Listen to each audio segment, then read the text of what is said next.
And if it happens again, I'll put a lock on it so no one can enjoy it. The fact that I'm more likely to believe Mallory is talking about Archer's instead of anything work-based is either a testament to how f***ed up this show is or how f***ed up my brain is thanks to this job. And by job, I mean Rick and Morty. Can we talk about these chairs? There is zero back support unless you're reclined, and what sort of help is that while working at a desk?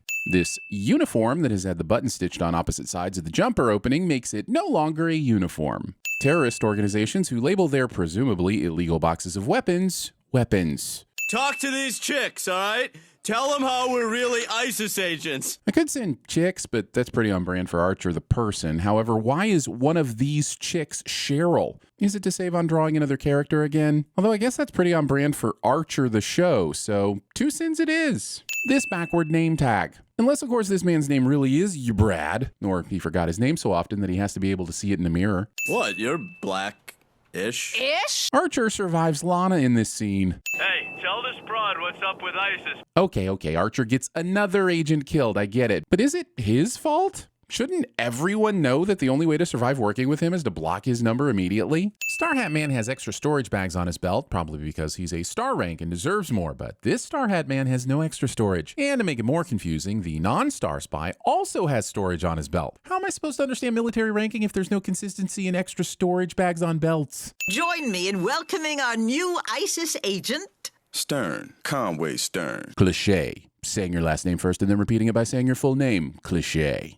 Also, I find it hard to believe that Conway snuck into the room for this casual wall lean introduction without anyone noticing. Yeah, I am kind of lovely. You know what else would be lovely? Exploiting the sheer talent it would take to perfectly sew up the apparent tear in the fabric of your shirt in the few minutes it's been since the morning meeting. Wait, you don't think you're getting the office? Well, I am the human resources director. But Pam, come on. Yep, that's what qualifies as the B-plot in this episode. These two arguing over Office Space. And no, not the movie.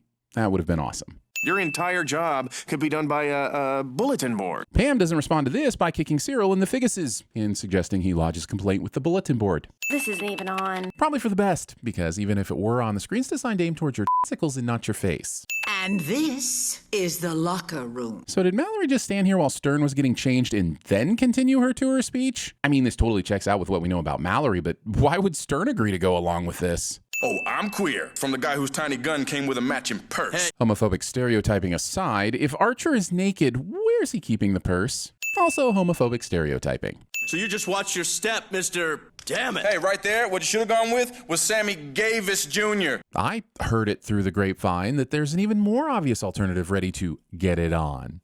Sexual healing. None of these clocks are labeled with the country, so they're all pretty useless. Almost as useless as me constantly sending animation shortcuts. And here, use this. Oh, wow, what is this? Labeled, Cyril. It is labeled. Tell Conway that his secret Santa wants to come early. Festive puns. What can I say? They just don't slay me like they used to. This newsletter was doing so well until this then, which is obviously supposed to be a the in the context of this sentence. Parish being used instead of parish over here, and the fact that the bottom half is entirely lorem ipsum. But a non-circumcised Jewish guy, that's not weird to you? So weird, in fact, that there's no possible way this should actually convince Lana that Conrad could be a double agent. I mean, if he is a double agent, that means he chose a cover story that was demonstrably not true and managed to have it exposed on his first damn day by being naked. He's gonna end up being just that dumb, isn't he? Now, whom can I thank for these shrimp? Me, your secret Jew Santa. This works. That was amazing. It was? The state of his desk and the space around would seem to indicate their boom boom zoom time was pretty exciting, but her hair and makeup are exactly the same as before. Was the sexy fun time from the jawline down? Don't go starting rumors about Conway boning your mother. Oh my God. Stop making me listen to vomit. Stop it. Why are these haphazardly drawn jelly beans just hanging out atop a square block? You couldn't have haphazardly drawn them a bowl? I'm assuming this word is supposed to be displacement and not disspacement, unless, of course, this document is trying to bring back an obsolete verb that fell out of use in the late 1800s. That looks nothing like me. Archer, come on. The proper thing to react to here is the mention of discrete scratching in the behavioral tics section. How do you not immediately ask to see the footage of that? Also, are they tracking his live heart rate? How the hell are they doing that? You were there in the condo together. Yeah, last weekend. Oh my God. Stop making me listen to vomit. Stop it. Get on the plane, buckle in, sit there. Wait, why is he in disguise already? Surely he only needs to be in disguise for the meeting, right? Doesn't it look a little bit suspicious if Schmeck's Cuban contact got spotted with Conrad before they've intercepted Schmeck? Oh, hey, Pam. What are you doing here in disguise? No one sees these two chuckle f***s gun flexing on a balcony. None of the people in the background are here during the shootout in a few seconds. They don't scream and run away. They don't grab a gun to participate. I guess if the animators didn't care to show what happened to them, I shouldn't care either, but that's not how this works. Now grab the plans before it's too late. It's already too late. Yes, it is. The f*** did this guy come from? And how did Super Spy Archer not see him coming? And that is a Cuban hit squad. A Cuban hit squad that apparently wasn't triggered into action by the sudden death of Schmeck or the fact that they already knew this wasn't the real Major Gomez. I set this whole thing up. The Chinese will pay 5 times as much for the Whisper Drive. Villains expositing your entire plan instead of killing Archer and, not expositing your whole plan.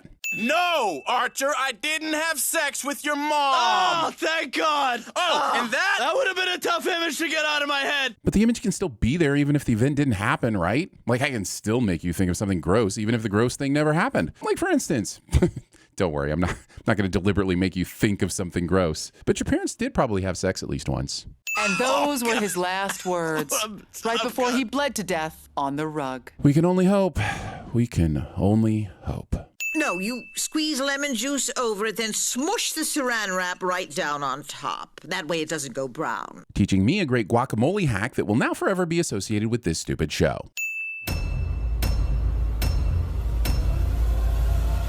Curse your sudden but inevitable betrayal.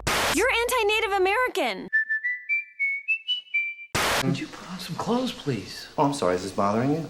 Shrimp soup, shrimp stew, shrimp salad, shrimp and potatoes.